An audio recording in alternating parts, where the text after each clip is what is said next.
When you buy one share of a company, you don't just own a piece of paper. You own a piece of that company.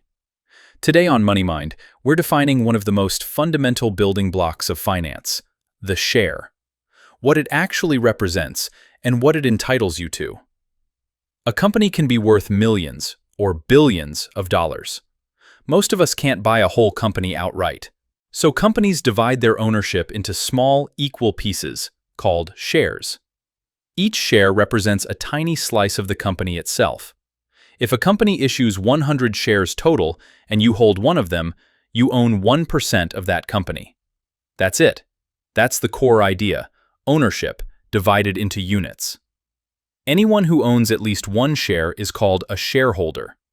It doesn't matter if you hold 1 share or 1 million. The moment you hold a share, you have a legal claim to a portion of that business.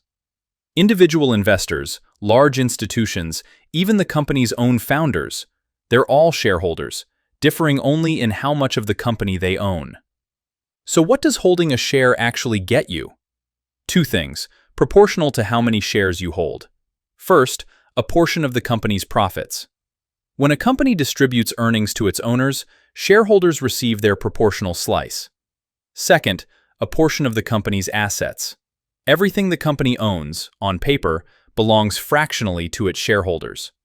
Hold more shares, and your slice of both, profits and assets, grows accordingly.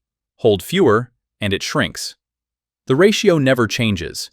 It's always proportional. A share isn't just a stock market ticker. It's a literal, measurable unit of ownership in a real company.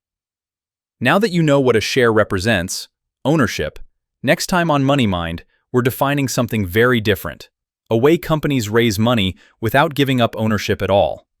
That's bonds, defined. Subscribe so you don't miss it.